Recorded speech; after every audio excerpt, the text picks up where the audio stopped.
no livro de Ageu. Nós vamos concluir o livro de Ageu esta noite. E vamos ler a partir do verso 10 do capítulo 2.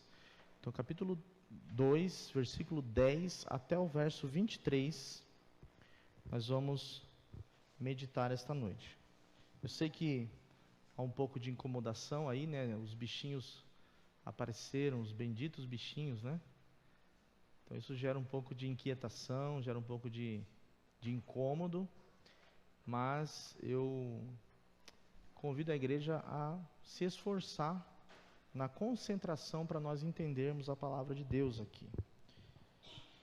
Não é um livro fácil, não é um texto fácil de interpretar e especialmente aplicar, né? Porque o pregador ele não tem só o desafio de interpretar o texto, ele tem o desafio de tornar esse texto relevante para a vida da igreja. Então é um duplo desafio.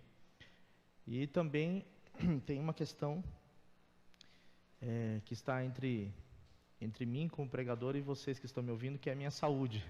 Estou com a garganta um pouco obstruída e depois de cantar, ensaiar, aí a voz some de vez. Então eu vou devagar aqui, né? Os irmãos, por favor, me ajudem com isso também. Acho que tem uma água aqui, eu vou beber já, inclusive.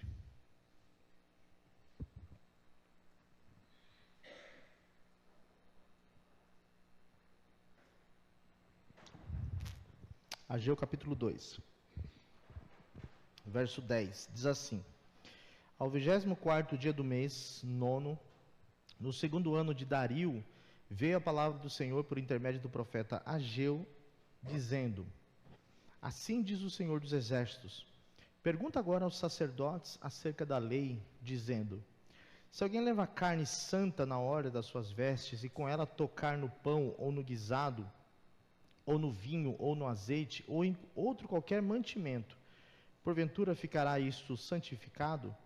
E os sacerdotes, obviamente, responderão: Não.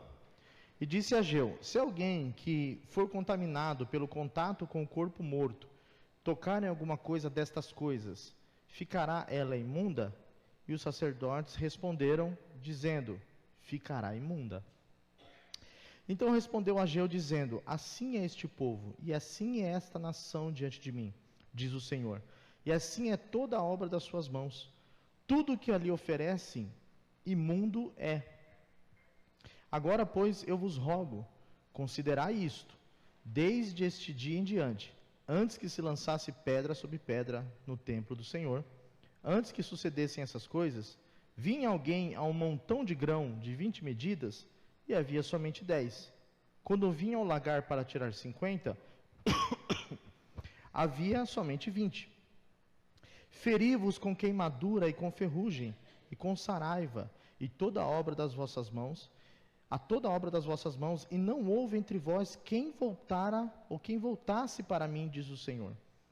Considerai, pois, vos rogo, desde este dia em diante, desde o 24º dia do mês nono, desde o dia em que se fundou o templo do Senhor, considerai estas coisas. Porventura há ainda semente no celeiro? Além disso, a videira, a figueira, a romeira, a oliveira não têm dado os seus frutos, mas desde este dia eu vos abençoarei. Então veio a palavra do Senhor segunda vez a Ageu, aos 24 dias do mês, dizendo: Fala a Zorobabel, governador de Judá, dizendo: Farei tremer os céus e a terra, e transtornarei o trono dos reinos, e destruirei a força dos reinos dos gentios, e transtornarei os carros e os que neles andam, e os cavalos e os seus cavaleiros cairão, cada um pela espada do seu irmão. Naquele dia, diz o Senhor dos Exércitos, tomar-te-ei, ó Zorobabel, servo meu, filho de Sealtiel, diz o Senhor, e far-te-ei como um anel de selar, porque te escolhi, diz o Senhor dos Exércitos. Vamos orar, irmãos? Senhor nosso Deus, nós te louvamos pela leitura da sua palavra e suplicamos ao Senhor que nos ensine nesta noite através da pregação da mesma, e suplicamos também para que os nossos corações estejam abertos a ouvir o que o Senhor tem a dizer e os nossos ouvidos atentos, Senhor, à tua voz. Como nós cantamos hoje, apenas de ouvir a tua voz e de pronunciar o teu nome, os nossos medos vão embora, as dores, o sofrer, tudo isso é dissipado, Senhor, quando nós estamos na sua presença. Fala aos nossos corações, usa teu servo, Senhor, limitado e fraco como é, para que sejamos edificados esta noite. Em nome do Senhor Jesus. Amém. Dizem que as últimas palavras de um homem devem ser as suas mais importantes palavras. O que você diria se hoje fosse a sua última oportunidade de dizer alguma coisa relevante? Quais seriam as suas últimas palavras? Qual legado você deixaria com as suas últimas palavras? Bom, nós estamos no final do livro do profeta Ageu e diante, obviamente, das últimas palavras do profeta, na verdade, palavras de Deus por intermédio do profeta para o povo de Israel. E o que nós vimos até aqui, apenas para nós compreendermos o escopo da mensagem desta noite, é que o livro de Ageu trata de um Deus, o Deus de Israel, estimulando os judeus a priorizarem a obra de Deus e a reconstrução do templo. Foi o primeiro sermão que nós tivemos aqui. No segundo sermão nós falamos sobre a promessa da companhia de Deus. Deus não só ordena que o povo se esforce para reconstruir o templo, como Ele mesmo promete a presença do seu Espírito, capacitando, qualificando e dando também todos os elementos necessários para que o povo de Israel conseguisse executar esta empreitada com bom êxito. E agora nós veremos quais são as considerações finais de Deus em relação a este compromisso. São as últimas palavras de Deus. Obviamente, Deus falará outras vezes com o povo de Israel nesse contexto, como nós veremos em Zacarias e em Malaquias, mas por intermédio do profeta Ageu nós estamos diante das últimas palavras de Deus dentro desta situação aqui do início da reconstrução. Nós poderíamos dizer então que nós estamos diante de uma palavra de rememoração. Deus vai rememorar o povo de tudo aquilo que ele havia dito e vai reforçar o que já havia sido ensinado no decorrer do livro do profeta Ageu. E eu, irmãos, me esforcei aqui para trazer algumas lições, tirar algumas lições desse texto, e são pelo menos 3 palavras que nós podemos extrair dessa passagem aqui. Primeiro, é uma palavra de santidade. A primeira palavra que Deus diz para o povo de Israel aqui é uma palavra de santidade. Nós observamos isso do verso 10 ao verso 14. E eu vou expor para os irmãos aqui, os irmãos vão perceber do que o texto está de fato nos ensinando. No verso 10, nós vemos mais uma vez o profeta Ageu destacando aí informações. Você pode olhar para a sua Bíblia, o profeta Ageu destacando informações históricas dos eventos que estão sendo narrados aqui. Veja, ele diz ao 24º dia do mês. É uma informação que tem por objetivo registrar este evento aqui dentro do espaço-tempo. O que estava acontecendo aqui não era um mito, não era uma coisa imaginária, não era algo que estava acontecendo no mundo paralelo, mas aconteceu dentro do calendário judaico, né? A palavra do Senhor aqui, consubstanciada neste oráculo, aqui nessa profecia, foi proferida no dia 24 do mês de Kislev, isto é, no 9º mês do calendário religioso dos judeus. Sendo assim, 2 meses depois dos eventos abordados no sermão anterior. O profeta ficou calado durante 2 meses. 2 meses depois, o Senhor deu novamente uma palavra para ele proferir ao povo de Israel. A data é equivalente ou corresponde ao dia 18 de dezembro no nosso calendário, perto do Natal, né? Obviamente não existia o Natal nesse período aqui, apenas para os irmãos se situarem. O versículo 11 intitula mais uma vez o Senhor, Deus que está falando com o povo de Israel, como o Senhor dos exércitos, aquele que luta as guerras de Israel, mostrando, como vimos no sermão anterior, que Deus daria totais condições para o povo construir ou reconstruir o templo que estava destruído. Isso significava capacitação, ânimo e, como vimos no sermão anterior, até recursos financeiros. Quando a Bíblia fala da glória do Senhor, ou melhor, a glória da segunda casa será maior do que a da primeira, nós vimos num texto anterior, no sermão anterior, com uma exegese sincera, que o texto não está falando aqui de nada místico, nada sobrenatural, está falando exatamente dos bens financeiros que seriam enviados pelas outras nações para a reconstrução do templo.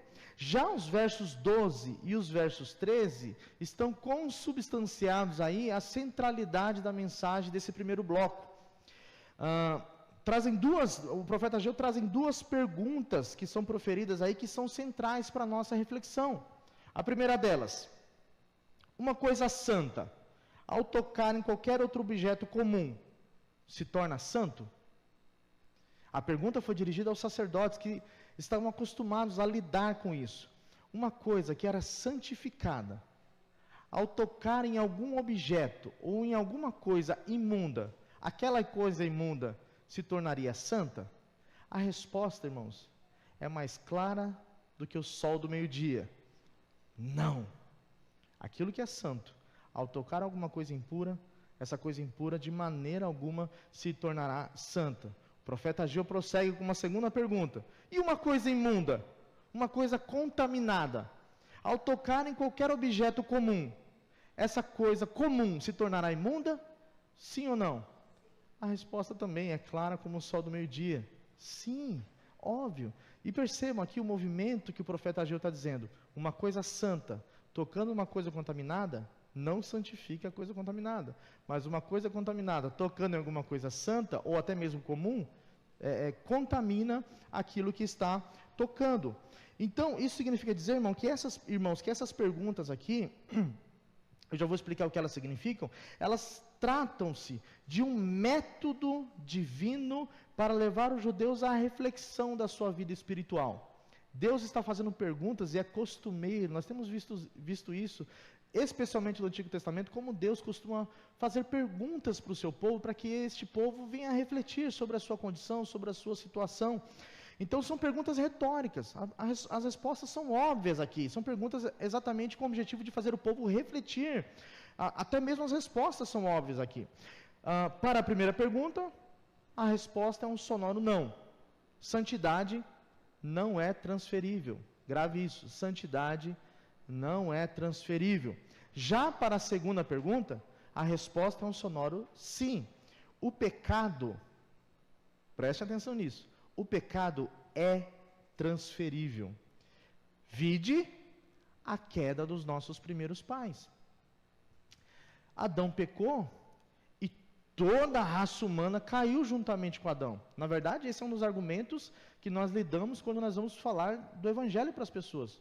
O que eu tenho a ver com Adão? Eu não estava no Éden quando Adão pecou e carrego a culpa de Adão na minha vida, sou castigado por ela. E é exatamente isso, porque o pecado tem essa natureza de ser transferível. Perceba, alguém pode usar o argumento contrário, dizer assim: bom, eu não estava no Éden e por imputação carreguei a culpa de Adão.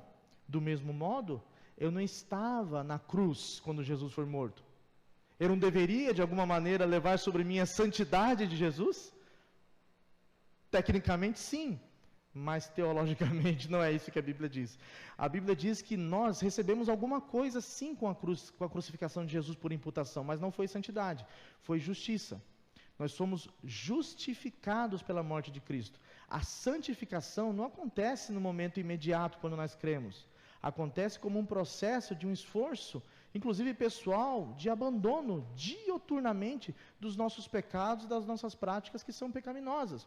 É por isso que Martinho Lutero dizia assim, uma sentença em latim: justus et peccator, quer dizer, ao mesmo tempo justo, mas ao mesmo tempo pecador. Paulo diz: nenhuma condenação há para aqueles que estão em Cristo, mesmo na nossa condição de ainda pecadores. Então percebam, nós herdamos o pecado de Adão, mas não herdamos a santidade de Cristo, herdamos a justiça de Cristo e não a santidade. Mas veja, de maneira geral aqui, meus irmãos, Ageu está criticando a postura pecaminosa do povo quanto à maneira que eles estavam oferecendo os primeiros sacrifícios no templo. Veja que o edifício já estava sendo construído e o culto já havia começado. Então Deus estava atento à maneira que esses primeiros judeus ali, que estavam participando da construção do templo, estavam oferecendo os seus sacrifícios. Provavelmente era uma crítica direta a essa maneira em que eles estavam oferecendo os primeiros sacrifícios na inauguração do templo. Vejam no verso 14 aí, vejam no verso 14, assim é este povo. Depois que as perguntas são respondidas, Deus diz: assim é este povo. Ageu aplica aqui as suas duas perguntas retóricas à nação de Israel. Este povo está com as suas mãos imundas. Veja, eles estavam sim já empenhados na reconstrução do templo, na restauração do culto, mas ainda, perceba, irmãos, estavam vivendo vidas pecaminosas diante da presença do Senhor. Nós podemos ver isso aqui de duas formas. Primeiro, poderia ser um ataque, um golpe de Deus contra a oferta propriamente dito, porque os irmãos sabem que a lei de Moisés exigia que as ofertas fossem dentro dos padrões da santidade de Deus. Os animais não poderiam ter defeito, eles tinham que ser perfeitos, tinham que ser animais específicos para cada tipo de oferta, para cada tipo de momento do culto. Então tudo era muito organizado. Possa ser que Deus estivesse golpeando a maneira irresponsável do modelo de culto que eles estavam aplicando ali. Mas possa ser também que Deus não estava atacando propriamente dito a oferta, mas estivesse atacando os ofertantes. Ou seja, talvez uma crítica ao que o profeta Isaías, a maneira que o profeta Isaías criticou no seu livro também. Este povo se aproxima de mim apenas com os seus lábios, mas o seu coração está distante de mim. Das duas formas nós podemos interpretar essa passagem, mas a verdade é que Deus estava frustrado, decepcionado com a maneira pecaminosa que esse povo estava se apresentando diante de Deus. Portanto, meus irmãos, deixe-me contextualizar isso aqui para não ficar distante de nós. A primeira palavra de Deus para o povo de Israel aqui é uma palavra de santidade. E para nós, séculos depois, as coisas não são diferentes.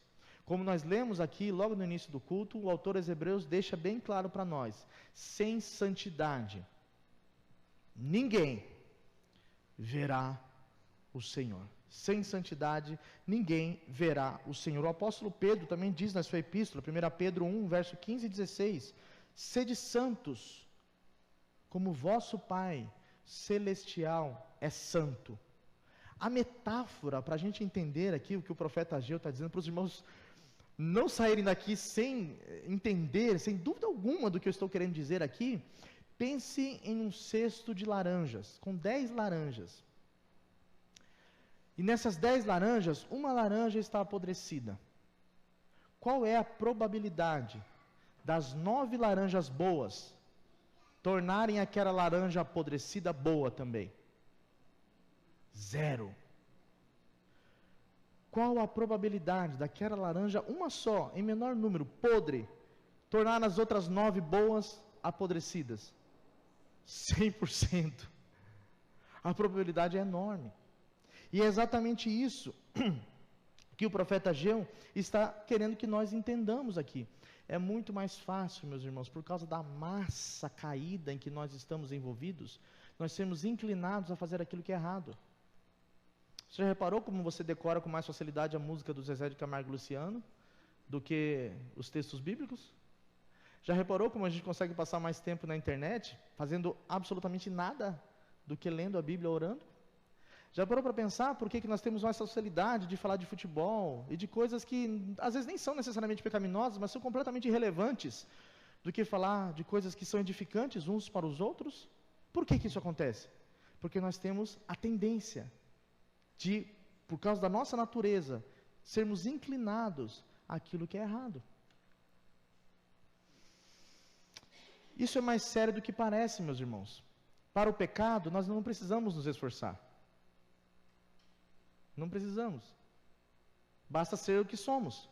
Mas para a santidade, é uma guerra constante, com lágrimas, com suor, com choro, com sofrimento, com renúncia. E é isso que o profeta Ageu está tentando dizer, se tratando da natureza humana. Por causa do pecado, todos nós temos essa inclinação. Por isso é muito mais fácil nós sermos persuadidos para aquilo que é errado. Hoje, meus irmãos, pensando no nosso contexto, o povo de Deus tem abandonado a sua busca pela santidade. Não há mais zelo pelas coisas sagradas e nem desejo em viver uma vida que de fato agrade a Deus. E o que eu quero dizer com isso é que se uma laranja podre é capaz de apodrecer todas as demais, e é isso que o texto está querendo nos ensinar, este princípio, um pecado pode causar um grande estrago. Ei, eu não estou falando apenas da sua vida. A gente até usa aquele texto, né? Um abismo leva a outro abismo, né? Que não tem nada a ver com pecado o texto, mas enfim. Eu não estou falando da sua vida, que um pecado vai levar você a outros pecados. Apesar disso ser verdade, eu estou falando que um pecado pode causar problemas coletivos. Os irmãos me entenderam? Um pecado seu, particular, que você comete lá nas quatro paredes, onde absolutamente ninguém, quando eu falo ninguém, me refiro aos seres humanos, viu, ele tem implicações coletivas. Sempre vai ter implicações coletivas. Lembre-se que Israel estava invadindo Canaã. E quando eles se depararam com uma cidade chamada Ai, uma cidade pequena, mas bem pequena, comparada com Jericó, que eles haviam atropelado, né? Destruído as grandes muralhas de Jericó, eles pensaram assim, Ai é pequena demais, vamos avassalar e destruir, obliterar a cidade de Ai, vai ser muito mais fácil. Mande apenas 4.000 homens, Josué, que vai ser muito mais fácil. Acontece quando Israel, por causa do seu pecado, foi parar no meio da guerra, todos eles voltaram completamente envergonhados por terem perdido a batalha. Quando eles voltam, Josué se prostra diante de Deus, e Deus diz assim para Josué, preste atenção, Josué, Israel pecou. Israel pecou. E os irmãos sabem que quem havia pecado era um homem chamado Acã, que havia pegado utensílios da cidade de Jericó, que havia sido amaldiçoada por Deus, e escondido debaixo do tapete da tenda dele. Quem pecou foi um. E quem... O pecado sempre apodrece pessoas que estão próximas a gente. Sempre, de alguma maneira, causa estrago comunitário, corporativo. O que a gente aplica com esse texto aqui? Primeiro, nós devemos tomar cuidado com as nossas amizades. Irmãos, isso aqui é mais sério do que os irmãos possam imaginar. Se os irmãos levantarem uma estatística para ver por que as pessoas se afastam da igreja, grande parte dessas razões é por causa das suas amizades. Porque as amizades são, algumas delas, obviamente, né, são a laranja podre, e você é a laranja boa. Qual é, estatisticamente falando, de acordo com o texto, a probabilidade de você santificá-lo? E qual a probabilidade de ele te contaminar? É por isso que o apóstolo Paulo diz assim, as más conversações corrompem os bons costumes. Isso não significa que nós não devemos ter relacionamento nenhum com pessoas que não têm fé, muito pelo contrário. Esse relacionamento, conforme eu sempre falo para os jovens lá na sala, deve ter uma finalidade. A finalidade de nós pregarmos o evangelho para elas. A partir do momento que o relacionamento fica próximo demais, isso pode causar estragos perigosíssimos para a nossa vida cristã. É por isso, por exemplo, que nós, como cristãos, também não nos relacionamos de maneira conjugal com ímpios. Julgo desigual, casamento misto. As pessoas às vezes casam com pessoas não crentes na esperança de que elas vão se converter. Essa é a maior mentira que o diabo já contou para os crentes. Fiquei bravo. Segundo, tome cuidado com as coisas que você consome, irmãos. O mundo, preste atenção, o mundo não é neutro. O mundo que nós vivemos não é neutro. O mundo está pregando para você o tempo todo. Quando você abre o seu Instagram, que você pensa que está vendo apenas moda, você está consumindo a narrativa do mundo. Quando você assiste uma série, quando você assiste um filme, não estou dizendo que você não deva fazer isso, estou dizendo que você deve fazer isso com cautela e de uma maneira muito crítica, para que você não seja influenciado por essas coisas ruins e essas narrativas fiquem na sua cabeça e você não consiga mais pensar biblicamente. E depois acontece como está acontecendo com o povo aqui, chega diante de Deus de uma maneira completamente distorcida. Não só a oferta, mas também um ofertante completamente maculado e rasurado pelo pecado deste mundo.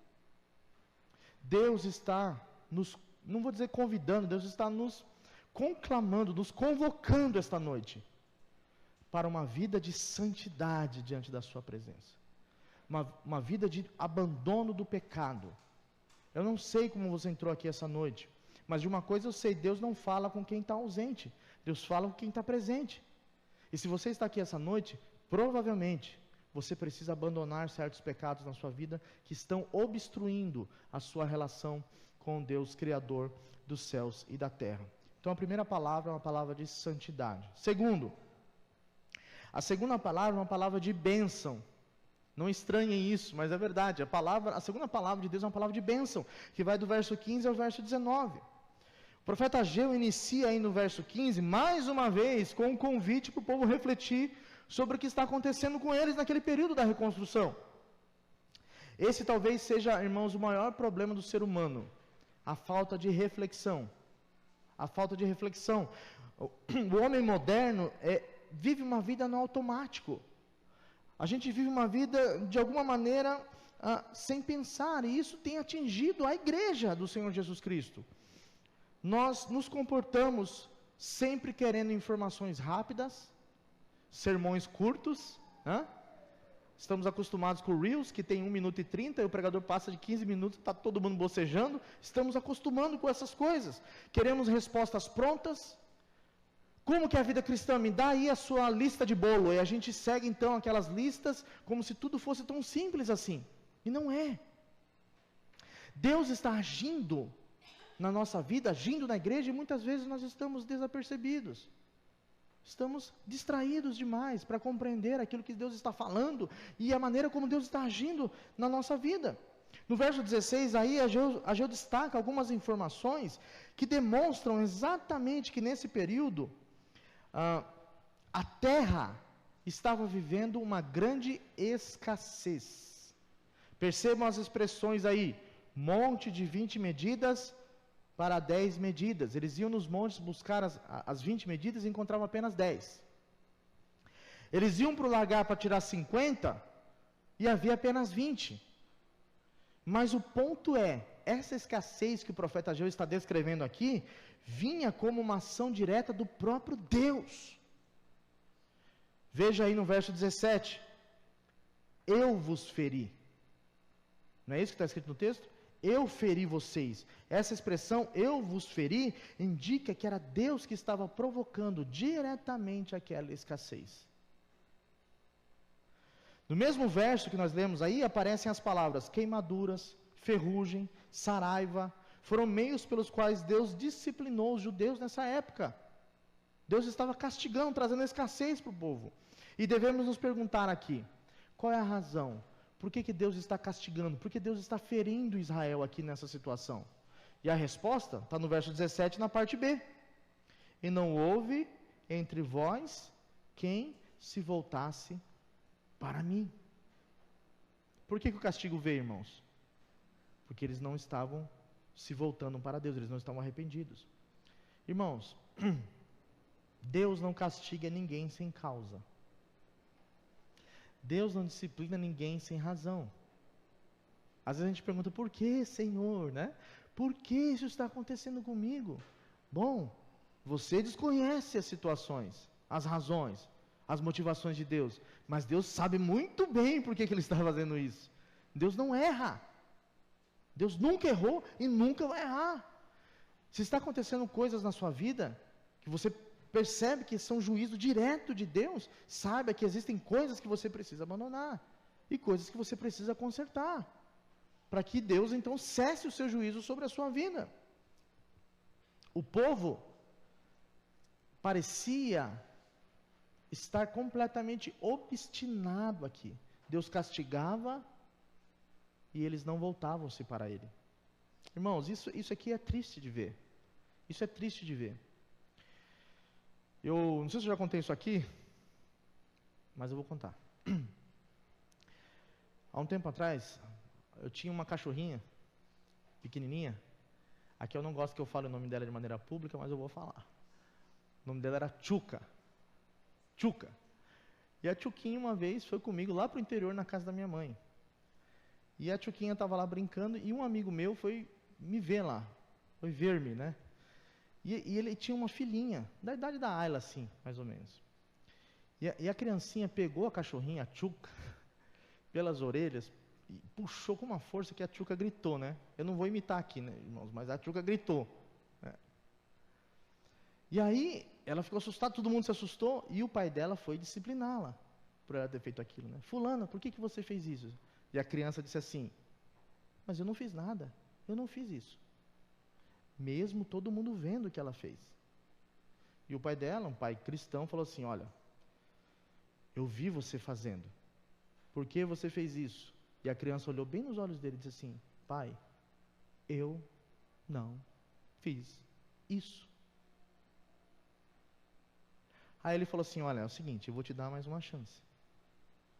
Eu vou perguntar pela terceira vez, senão você vai apanhar. Porque você fez isso? Ela estava diante do juízo, né? Por que você fez isso? A criança colocou a mão na cintura, olhou nos olhos do pai e disse, papai, eu não fiz isso.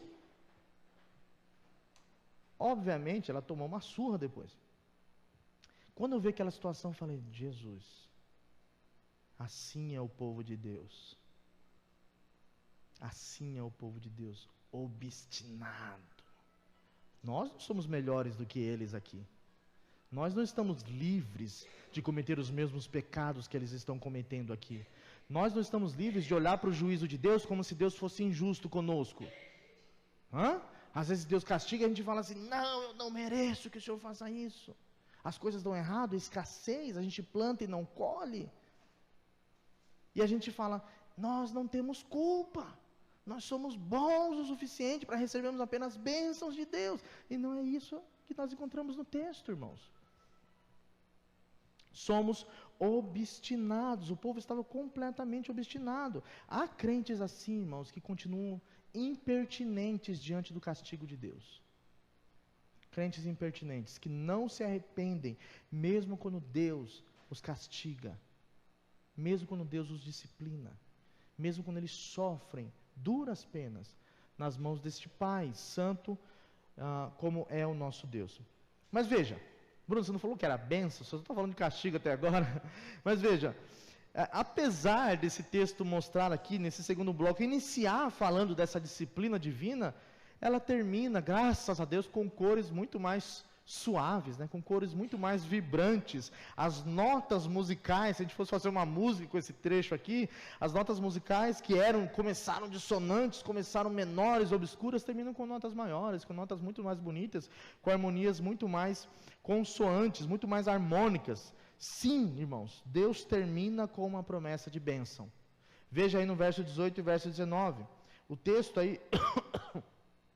Os versos 18 e 19, basicamente estão dizendo, de agora em diante, eu vou abençoar vocês. Observem as expressões que aparecem aí, desde este dia, desde o 24º dia, desde o dia em que se fundou o templo do Senhor. Ou seja, Deus está dizendo, a partir de agora, eu vou começar a abençoar vocês, e a última parte do texto aí se conclui dizendo que Deus então decidiu livremente abençoar Israel. O destaque para esse segundo bloco aqui, obviamente, fica para a graça de Deus. A graça de Deus. A iniciativa de mudar esse relacionamento aqui, vem de Deus, não vem do povo. Porque o povo era obstinado, o povo era pecador, mas Deus suplanta e supera a obstinação do povo, revelando a sua graça, desejando abençoar a nação de Israel. Meus irmãos, qual é a percepção que nós temos acerca de Deus? Alguns entendem que Deus é como um Deus apenas, um Deus truculento que castiga. Deus castiga? Sim. Mas Deus apenas castiga? Não. Outros já enfatizam um Deus que abençoa. Deus abençoa? Sim, Deus abençoa. Mas Deus só abençoa? Não. Esse texto nos ensina verdadeiramente que Deus é um ser que compreende de uma maneira muito misteriosa esses dois aspectos. Sim, Ele é justo, mas Ele também é bondoso e gracioso. Os pais que aqui estão sentem dificuldade com isso, né? O filho cometeu um erro, e agora? Eu disciplino ou dou um abraço?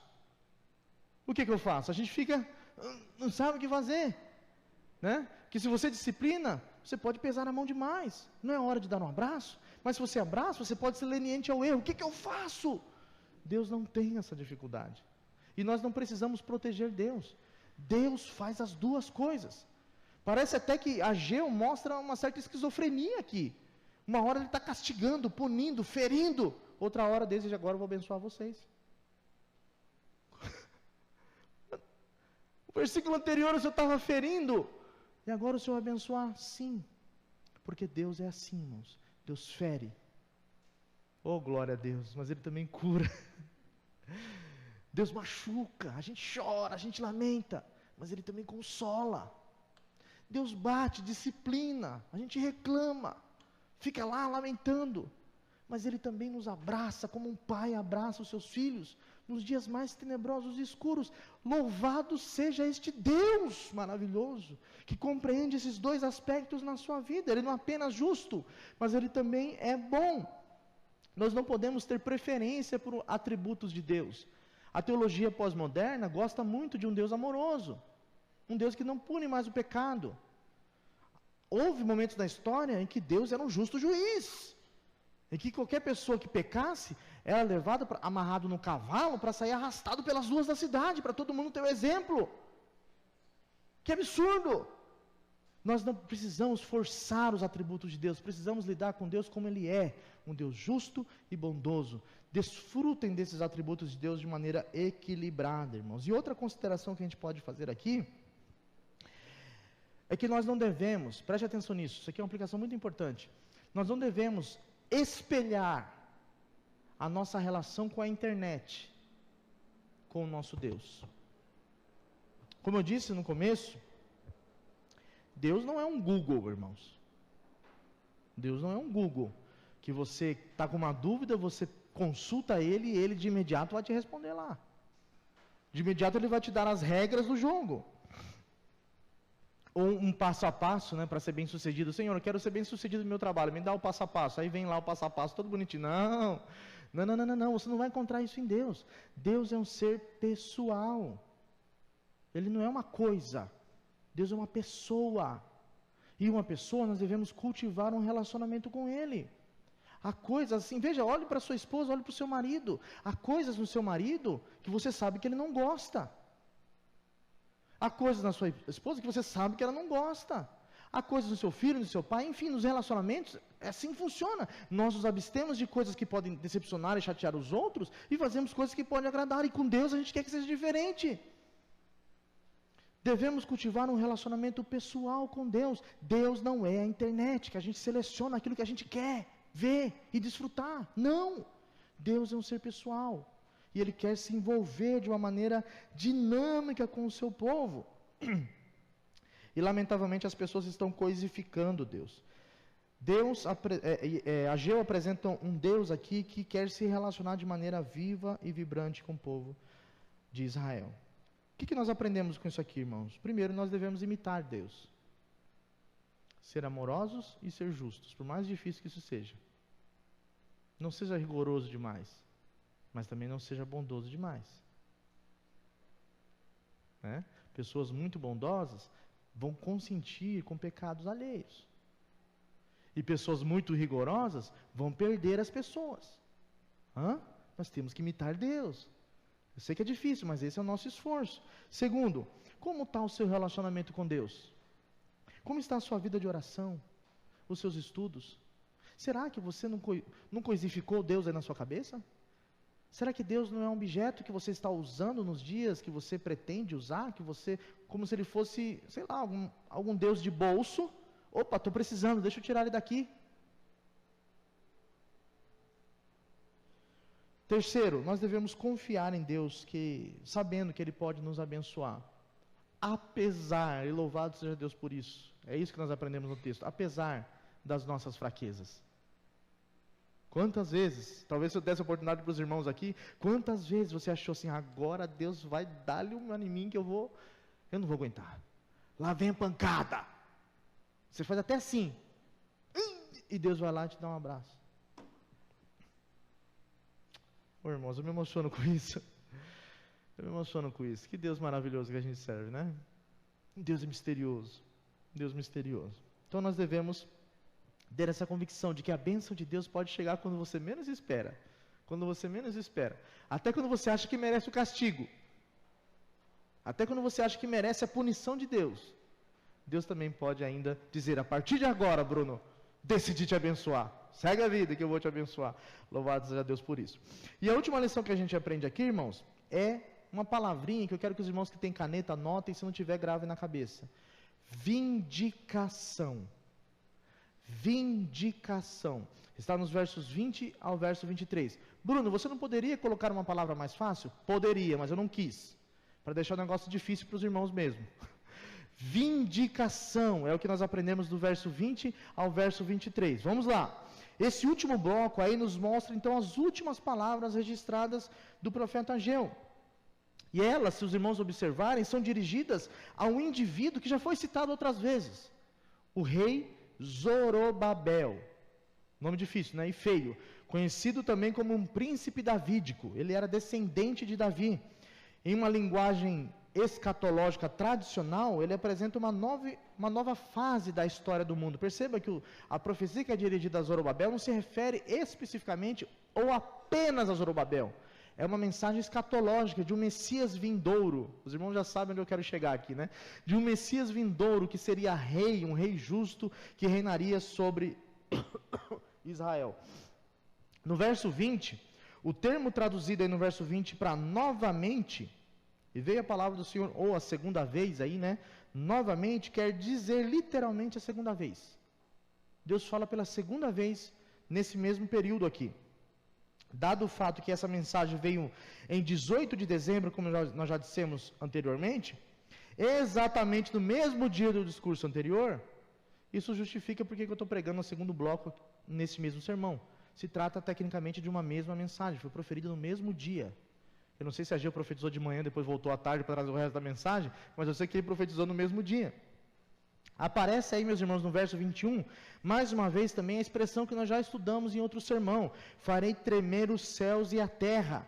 Só que aqui, esse abalo que Deus faria, não seria apenas um abalo que faria com que as nações trouxessem bens materiais para a construção do templo, mas também uma indicação de que os últimos dias haviam chegado. É uma mensagem escatológica aqui. Eu farei abalar os céus e a terra. Alguma coisa Deus faria acontecer, que estavam já sendo aplicadas e relacionadas aos últimos dias. O verso 22, o profeta usa então aí umas palavras tradicionais para essa intervenção milagrosa de Deus. Percebam as expressões aí que nos apontam, são como ecos do Êxodo.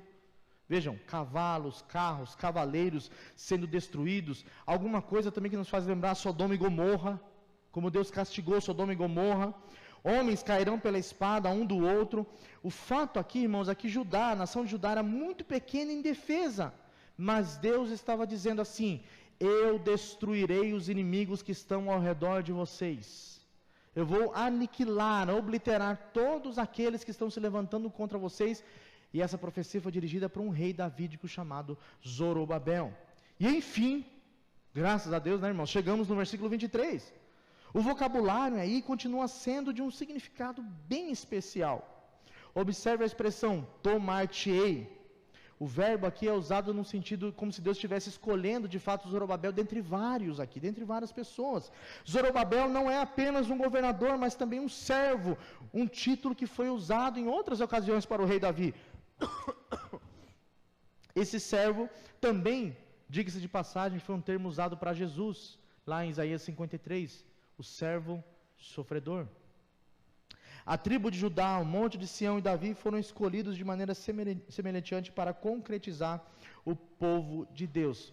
Para os irmãos entenderem, de maneira geral aqui, esse bloco está falando da promessa de vindicação da nação de Israel. Você pode me perguntar, mas irmão Bruno, você falou vindicação, eu não sei o que é vindicação. Vindicar significa inocentar, significa honrar, significa justificar. O povo de Israel estava sendo atacado por povos inimigos, e Deus então ia justificar o povo de Israel, ia proteger a nação de Israel, ia honrar a nação de Israel, ia inocentar a nação de Israel diante dos seus inimigos. Veja, irmãos, olhem para a minha gravata fictícia aqui. Como Deus gosta de fazer isso, né? Os humilhados serão exaltados.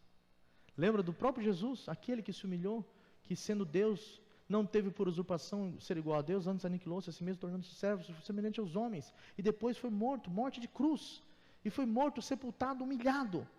O texto continua em Filipenses 2, mas Deus o exaltou sobremaneira, soberanamente, que deu um nome que é sobre todo nome, que se nomeia, e diante dele todo o joelho se dobrará, e toda a língua confessará que Jesus Cristo é Senhor para sempre. Amém. Deus gosta de fazer isso, de pegar aquele que está no monturo. Veja, irmãos, oh meu Deus do céu, quando nós olhamos para a Bíblia, perceba que todas as vezes que Deus escolheu uma mulher para ser mãe de povos, por exemplo, na nação de Israel, as matriarcas da nação de Israel, todas elas eram estéreis. Sara, não era estéril? Rebeca, não era estéril? Todas elas eram estéreis. Ana, não era estéril? Por quê? Porque Deus gosta, irmãos, de nos colocar em situações, às vezes, que a gente não tem mais saída. Inimigos por todos os lados, acabou a esperança, acabou, não tem mais jeito. Aí o que Deus faz? Aparece como um super-herói.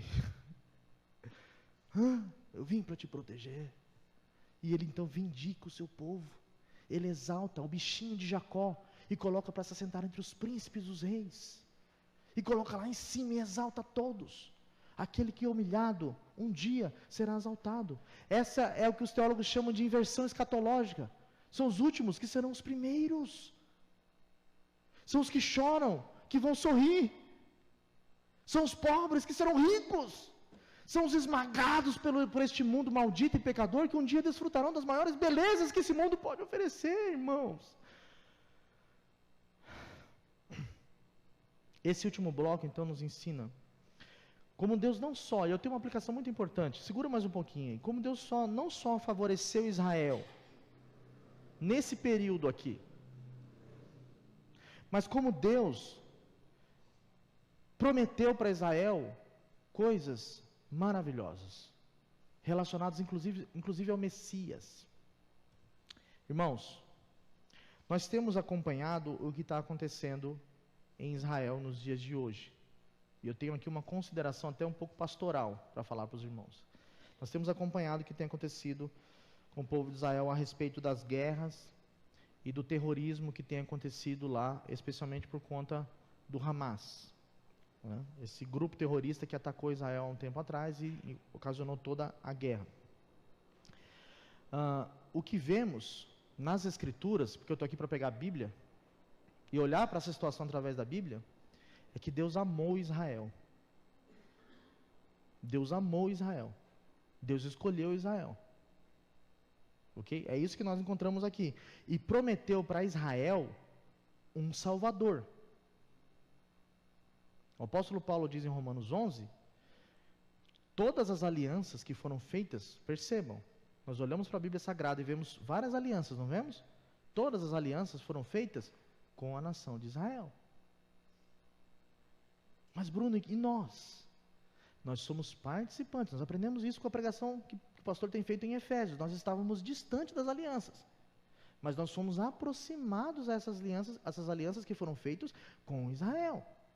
Quando Jesus, preste atenção, quando Jesus celebrou a Santa Ceia, todos que estavam sentados na mesa eram judeus, inclusive o Senhor Jesus. O que está querendo dizer com isso, irmão Bruno? Obviamente, o que nós estamos vendo na televisão, acompanhando essas guerras todas, o que eu quero dizer é, nós precisamos tomar partido nisso aí. Não existe um cristão que se preze, ou que preste, que possa favorecer um grupo terrorista que está se levantando contra o povo de Deus. É isso que eu estou querendo dizer. Deus abandonou Israel, Bruno? Não. Deus não abandonou Israel. Abra sua Bíblia em Romanos capítulo 11, eu já vou terminar com essa consideração. Romanos capítulo 11.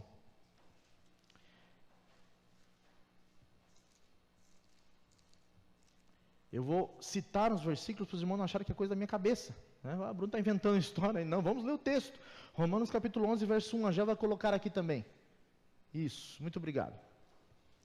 Romanos 11, verso 1. Todo mundo achou aí, né? Diz assim: